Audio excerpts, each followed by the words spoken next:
and you die. The Right Honourable Alan Beresford Bastard marched into our lives as the New Statesman in 1987. The most right-wing MP in the House of Commons, Rick Mayall's Bastard was the personification of Tory sleaze and corruption. Hello, Alan Bastard, biggest majority in the House of Commons. Monstrous, unfeeling, nasty, vindictive. Remember the Falklands, Gov? Indeed I do, I made a fortune. He was a vile pig of a character. It was a kind of celebration of awfulness. Dear Mr. Bastard, I'm unemployed and I can't afford to feed my family. The New Statesman followed the twisted exploits of Machiavellian Tory MP Alan Bastard, his equally corrupt wife Sarah, and whipping boy Piers Fletcher Dervish. Together they lampooned the state of the nation. New Statesman was unashamedly about the extremism of the then Tory party, about the me generation, about the sexual attraction of power. He was everything that was bad about anybody, especially an MP with the biggest majority in the House. Oh. Sexist pig! Mr. Speaker, isn't it odd that it's always fat ladies with moustaches who call me a sexist pig? Whereas attractive leggy women with big breasts and long golden hair tend to say more Alan Moore. Alternative comedy had exploded in the 80s, and one of the shining stars of this subversive scene was Rick Mayall. Right on. Mayall had established himself as a brilliant comic actor as the anarchic Rick in The Young Ones. Well, I'm going to tell Thatcher that we've got a bomb, and that if she doesn't do something to help the kids, by this afternoon, we're going to blow up England! On the hunt for a new project, Rick met Lawrence Marks and Maurice Graham, the highly accomplished writers of Shine On Harvey Moon, and asked them to write a show for him. We said, what do you want to do? What sort of character do you want to play? And he said, I like to play characters who are like the worst side of me. Cowardly, depraved, greedy, oversexed and murderous. And so we said, well, then you want to be a Conservative backbencher. No, please, Alan, please! I'm deaf to your entreaties, Piers. You cost me £100 million. Yes, but you're a millionaire already. You don't need the money. No, I don't need it, Piers, but you see, I want it. Because I'm very, very greedy, Piers. That is why I became a Conservative. In the late 80s, the UK was a land of yuppie greed and excess. In 1987, Margaret Thatcher was elected for a third term in government with a huge majority. But there was growing dissatisfaction in Thatcher's Britain. When a political party's riding high, as the Tories were in the 80s and 90s, they become quite arrogant. And there's an element of, if I can have it, I will have it. Thatcher was going quietly balmy. She'd been in power for a long time. The only other show that was actually standing up and doing something was Spitting Image. I think she encouraged greed, she encouraged selfishness, and of course all these things that she encouraged we wanted to encapsulate in Alan Bastard. We want some food. I know, I'm waiting to take your order. Order? We haven't got time to order. We're Thatcher's stormtroopers. We're in a hurry. Give us what they're having.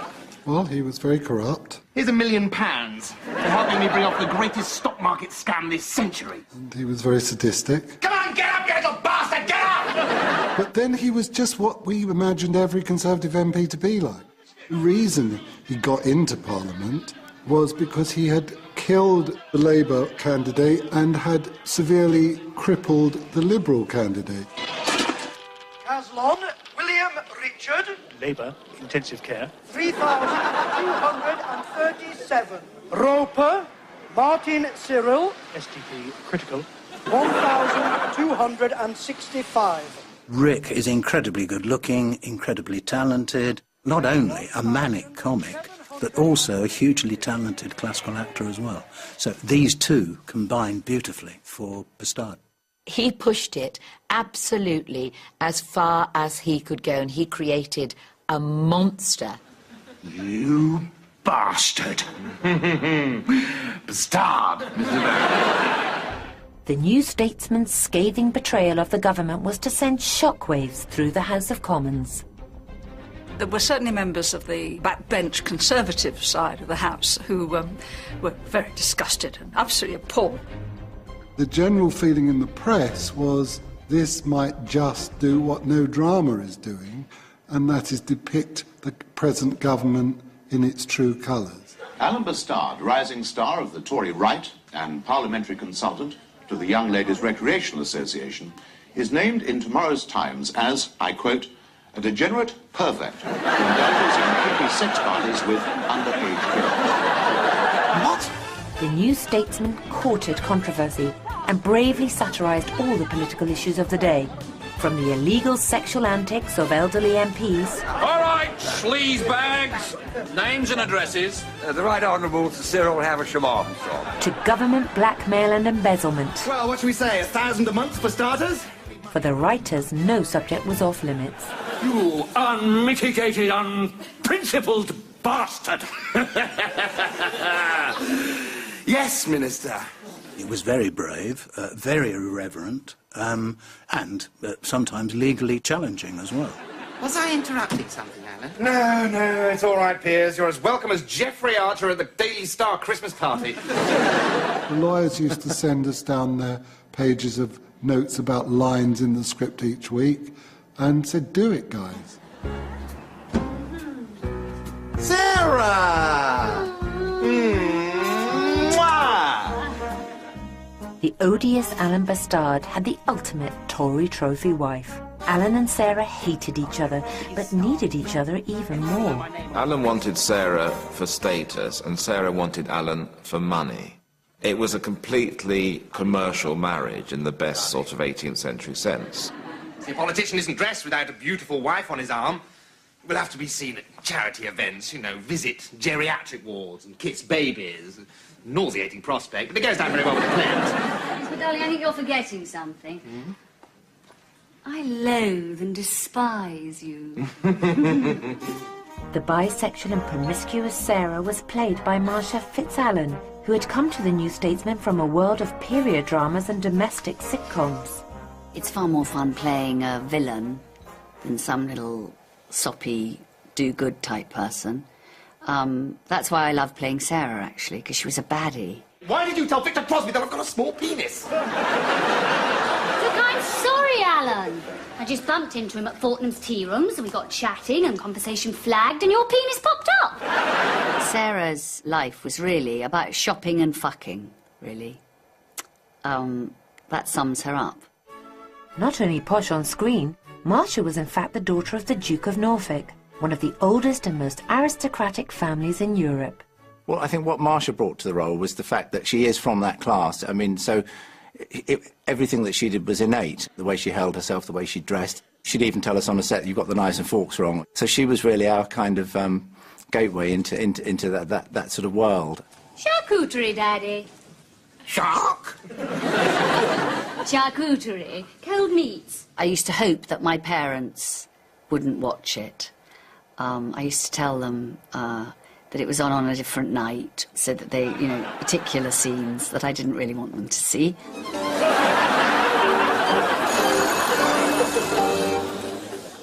Alan and Sarah were both passionately promiscuous outside their marriage, and Bastard's pride in his speedy lovemaking was legendary. Wait, Stella, I thought we were going to have mad, passionate sex. Sorry, Alan. Can't spare the 30 seconds right now. Well, I didn't think we were going to do it twice.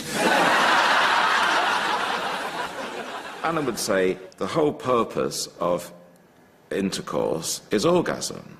So the faster you can achieve orgasm, the better, the more efficient. I mean, he didn't see anything wrong with having an orgasm within less than 1.5 seconds. He just thought that was what you did.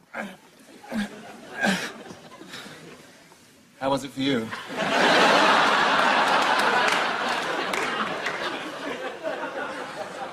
How was what? I think it doesn't ever occur to Alan that any woman wouldn't fall over themselves to go to bed with him. I suppose it's a mission in life, really, to seek out these evil Nazi animals, wherever they might be hiding, and bring them to justice. And when he tries to seduce the radio interviewer, she's made of tougher stuff. Mr. Bastard, thank you. Thank you, Anna. The payoff was when I look as if I'm going to seduce him, and he goes, oh yeah, here it comes. Well, there is something I've always wanted to do to you, Alan. Really? What's that, you wild BBC sex dump? And then, of course, I catch his you-know-what in the briefcase. which was a very satisfying thing to do.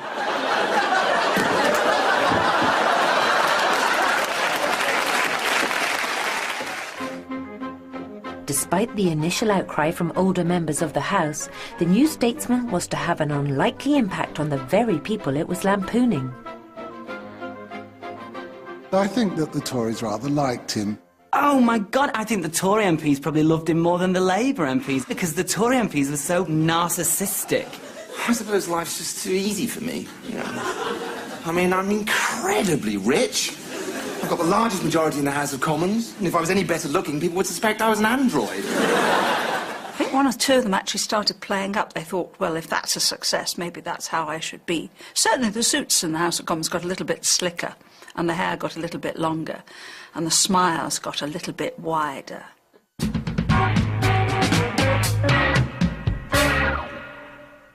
Bend over. Yes. Flaps. In part 2, we examine Bastard's predilection for pain. We dissect one of the most controversial torture scenes on British television. Tell me what's going on! And discover the enduring legacy of Alan Bastard. There's loads of them. There's plenty of them in the House of Commons right now.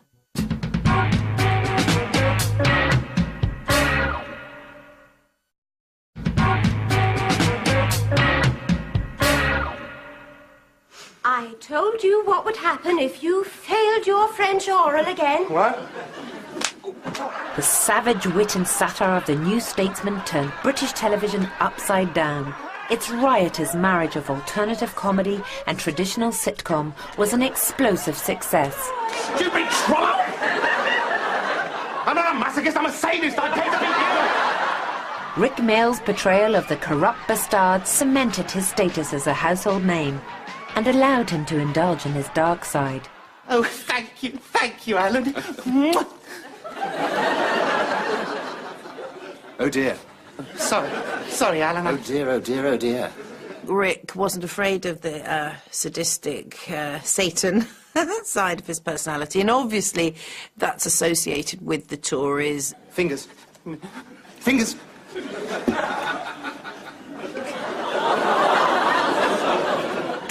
Drink. He loved to embellish the physical business of the show. So you could come in for a rehearsal halfway through the week and find the show was now going to overrun by 10 minutes because whereas you'd written in the script, Alan hits Piers, there was now like 5 minutes of choreographed violence. Oh dear. Oh, no, please, not the drill, no. And you had to fight for the story. And Rick was saying, well, can't I ream him up the arse with a 14-inch Black & Decker? And you say, all right, but can't you do it quickly? Bottom, please, Pearson. Where he could have easily cast somebody off verbally and made them feel little, he would rather do it by just pushing their head through the window, as often he did with Piers Fletcher Dervish. Oh, Piers, I bought you a present. Oh, really? Yes. It's in the corner. Oh, let's go and have a look. Yes. Now, You see the window? yes. Say sorry, Piers. £50 for the window pane. Piers Fletcher Dervish represented the old school of dim-witted Tory toff. Piers was played by Michael Troughton, a young actor who'd worked his way up the British TV ladder to score the plum role of the eternally dense Piers Fletcher Dervish. Apparently, in the last war, we were on the same side as the Russians. You think somebody ought to tell Mrs. Thatcher? Michael Troughton was the perfect fall guy. I mean, he was somebody that you felt sorry for without him feeling sorry for himself as a character. I have been invited to meet Mr. Gorbachev at the Gremlin. He had that natural gift that you can't teach or direct of comedy and reactions and timing. I'm going to Russia.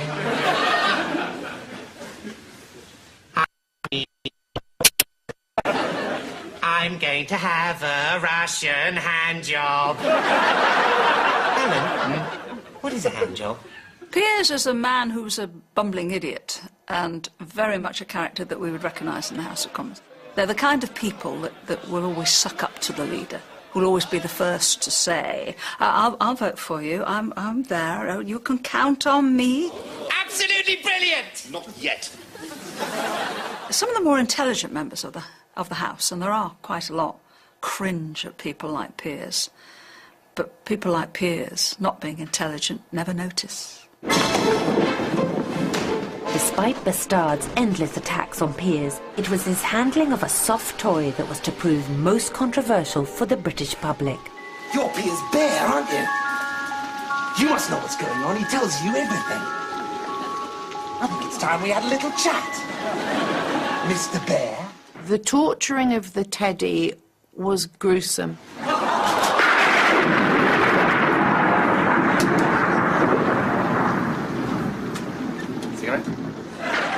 I mean, that's an example of Rick Mayall's style. You know, he would take it to the brink. Why has Piers Fletcher Dervish been made a junior minister? Eh? Why not me? Why not you? You're cleverer than him. Come on, tell me. Why? Why? Why? Funnily enough, we have more complaints on the torture of the teddy bear than we did about anything else we ever did in the rest of the series, I believe, put together. It was an amazing amount of calls.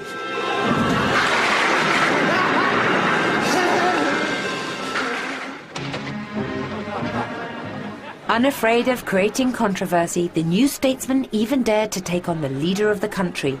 Steve Nallen, who had voiced Thatcher for the iconic show Spitting Image, was employed to lampoon the Iron Lady herself. Despite the audience never seeing her face, Nallen impersonated Thatcher with savage accuracy.